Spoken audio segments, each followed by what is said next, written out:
How's it, everybody? So this week I'm cheating on my blog. I'm going to do a video blog.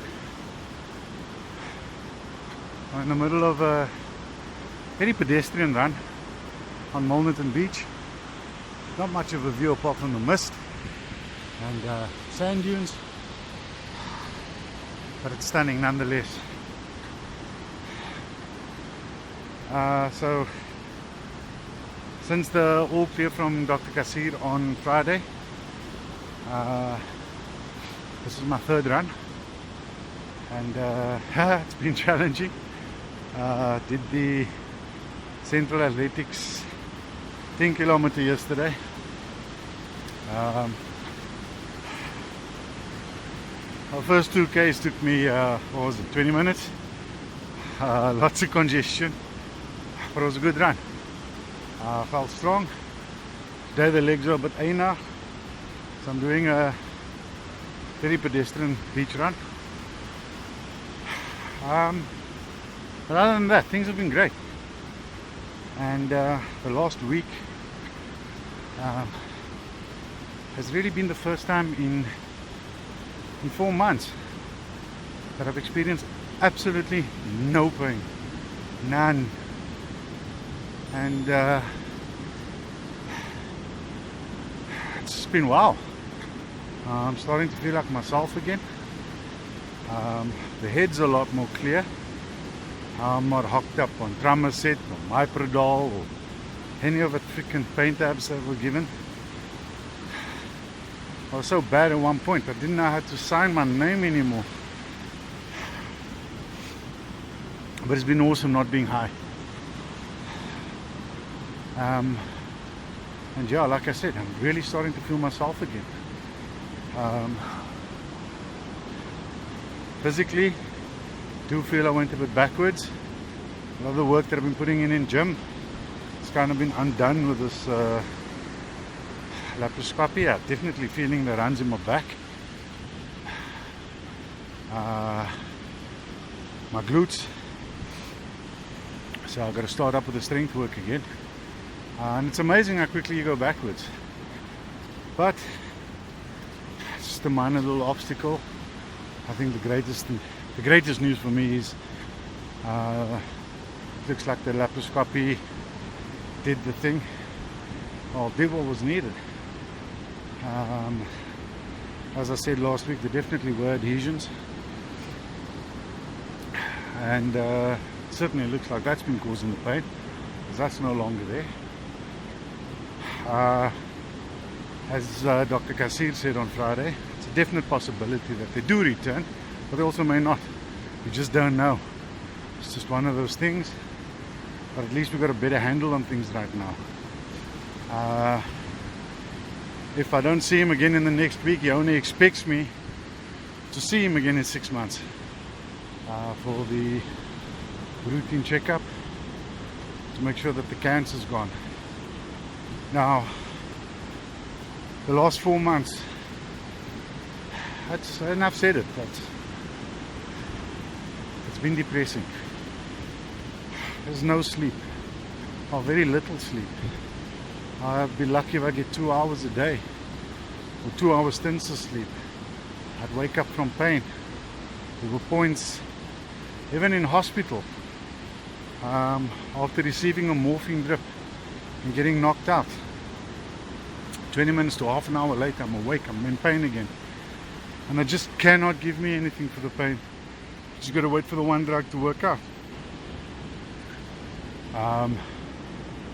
As with any medication, there's side effects. So we were combating trying to get the bowel movement going, but the pain medication was also making me constipated. So pain is all I knew, and it made me miserable, and it made me isolate myself. I think the biggest reason I isolated myself is people were starting to tell me what I could and what I couldn't do. Despite the doctor's advice, despite 6 different doctors telling you the same thing, that it's fine, the running had nothing to do with it. So you tend to not speak about it, and just shut it out, or try to. And then we had this little get together at my place last week, surprise birthday party for Anika Fatah, secretary of Lace Up for Change. Oh, she beat me up for that, by the way. But to have those friends tell me that you look different, you look like the Faisal of a couple of months ago, it was really awesome. It was awesome to hear. And like I said, I'm really starting to feel like I'm becoming myself again. It's amazing the effect that those drugs have on the body, on the system. My hair is feeling coarse. Not cruise, Neil. Not cruise, coarse. It's harder. I've been foggy, much like this weather.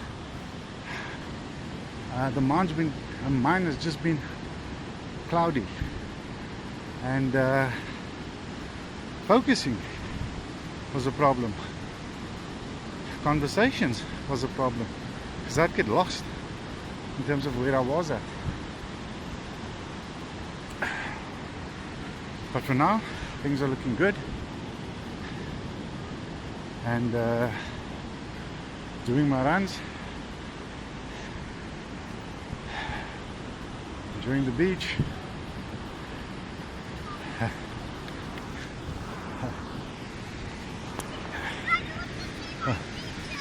And mom taking pics of the kids.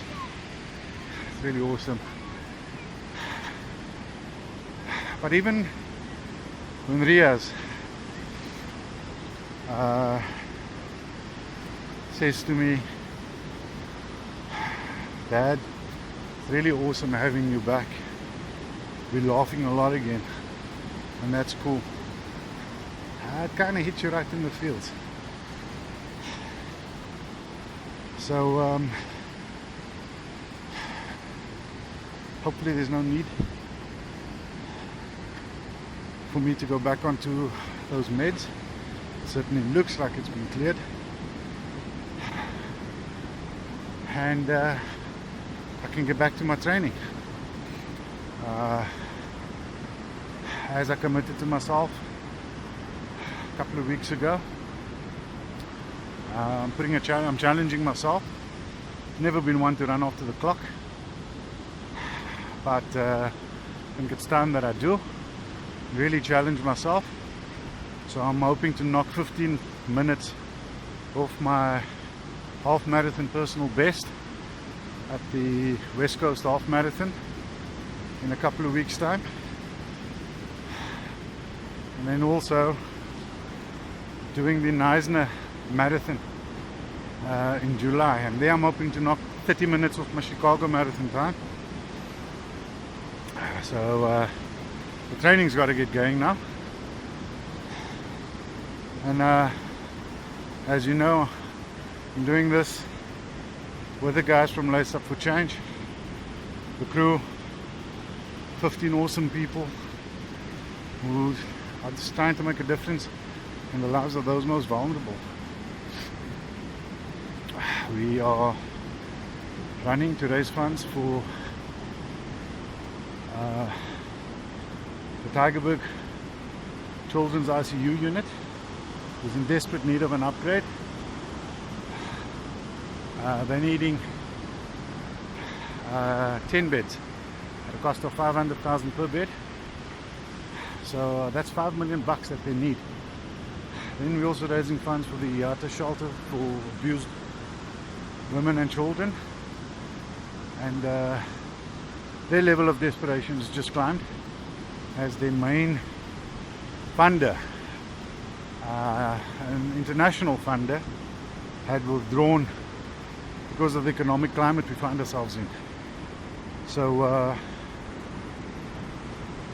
I'm dedicating my runs to those two worthy causes, and I ask that you please pledge and support If you're a runner and you want to get involved, contact me or contact us on our website laceupforchange.org.za.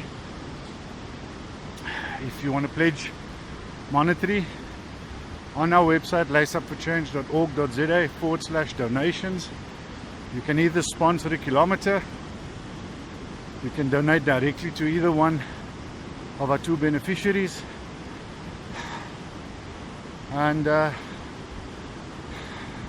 let's lace up and make a difference for these people. I look forward to chatting to you guys soon with an update on how things are going. Right now, my bag and I, we're doing great. Feeling myself while getting there. And there may just be a second post this week with some good news. So watch this space.